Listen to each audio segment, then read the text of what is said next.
Hello and welcome to a video as to why gun rights are essential to American prosperity and freedom, and why exactly I believe that the Second Amendment will be the one thing that protects us from a tyrannical government or a government that is incompetent. Now, the origins of the Second Amendment are very clear, as the Founding Fathers wanted us to be able to protect ourselves against a tyrannical government that is necessarily not representing our views and imposing unconstitutional laws. Now, there is certainly a threshold arbitrarily put on there which you can own a gun by in terms of age, but in general, as long as you were an adult, you should be able to own a gun, is the general understanding of that amendment. Now, the amendment isn't very specific, and it's kind of bad in terms of the wording, but basically what it says is that a well-regulated militia is able to bear arms, and that should not be infringed. Now, that is interesting. What is a well-regulated militia? And if you were to look up Second Amendment exact wording, you would understand that the regulated militia was more of its own time. And when you look at the Minutemen and other components of the American Revolutionary Movement, you would understand that people came in packs with their own farmers' rifles and other things, to where they could be able to go on the offensive and defensive, of course, against the British Redcoats at the time. Okay, so let me read you the exact Second Amendment so we get this clear. A well-regulated militia, being necessary to the security of a free state, the right of the people to keep and bear arms shall not be infringed. Okay, that's debated as hell in terms of what is a well-regulated militia, but it is necessary to keep a free state. And what is necessary to keep that free state? It means every guy over 18 should be able to buy a gun. Now, there's people that want gun control, and gun control is bad in a large extent. And historically speaking, Bill Clinton banned the sale of assault rifles and full-auto machine guns for a while. And that's because people believe that you should not be able to protect yourself with such an overwhelming force as to where you could now inflict a lot of massacre type damage upon communities that are unprotected. And the answer to that is, who cares? That is an unintended consequence of an overall good right to have. Free speech in a large extent can be very toxic and very hurtful. And it could really actually change the minds and deceive many people depending on how you use your free speech and the given platforms you have been able to earn throughout your life. Yet you are able to use that such free speech because it is so valuable as a virtue to have in a nation that is free. I believe the same thing applies to the Second Amendment, and surely there's a lot of lunatics that will go kill people, but I think it is worth having the right rather than doing this so-called common sense gun control at the moment that is unprincipled and very tepid at best.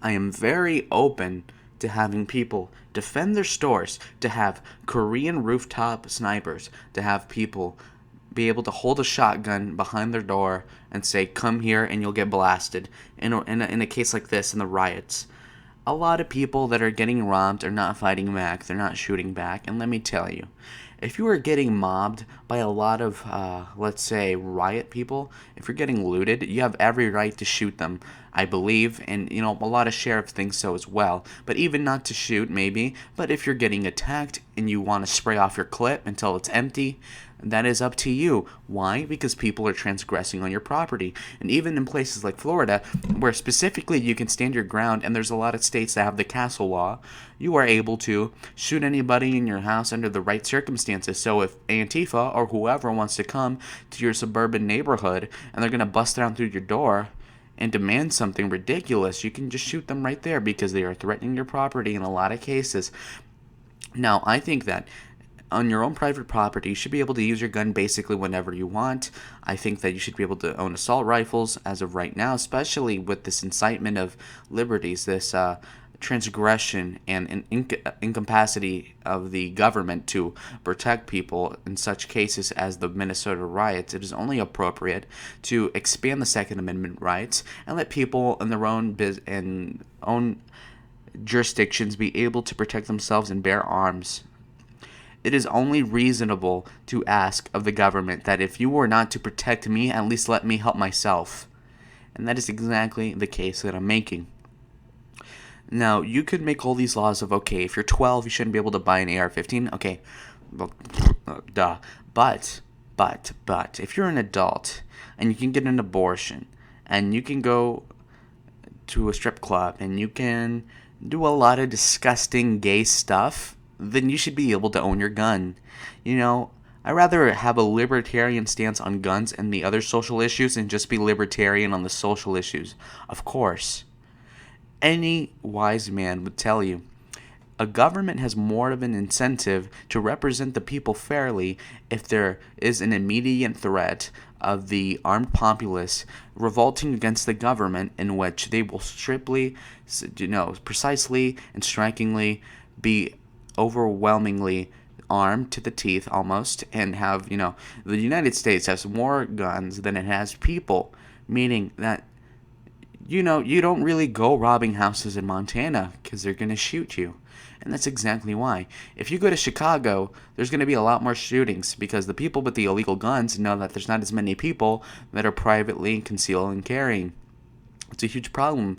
And that's not even to get into the racial demographics of diverse cities, in which why they would be more likely to commit crimes. Not to go into that because that's inconsequential to the gun control argument, but it's to say that you should have your own right to protect yourself when you're being when there's a transgression against you that is warranted, has warranted the defense of one's own life by taking that of the other man's life. This is super important to me. It is important to millions of Americans, and I think most Americans, at least men at least, can identify and kind of solidify under the preposition that we should be able to protect our own families, protect the women, protect your children, anybody that is being attacked. People talk about a non-aggression principle and laugh at it, but really, if you are going to walk into a business, you are violating that non-aggression principle, and when you start looting and attacking people, that's even worse. That's simply true in this context. And, for people to say that, oh, the NYPD is going to protect me. Oh, the Minnesota police are going to protect me. No, not really. They're going to protect Derek Chauvin first. They're going to go protect the Gucci store first. They're going to go protect the city hall first, the police department first. You're not going to the suburb to bail your sorry excuse of a gunless society out of this riot situation. There's not enough police to go around when these Antifa and black people and all these other white people, all these other people that are trying to rob, and slaughter people on the streets. They're not going to be there to protect you in a lot of cases. So when you see a lot of these guys, I've seen several white men being slaughtered on the streets for maybe calling the cops when people are trying to rob them. Those people should have the right to get their Glock out and start shooting if he's getting beat up. People like to criticize George Zimmerman, but if you're getting pounded to the ground and you shoot, why are you surprised? And why should he not have the right to do that either? So, I will repeat this point of the video. I support the Second Amendment because it is right, because it is a God-given right to protect yourself against somebody who is doing enough wrong to the wrong people. I will repeat the definition now. A well-regulated militia, being necessary to the security of a free state, the right of the people to keep and bear arms shall not be infringed. Thank you for watching this video.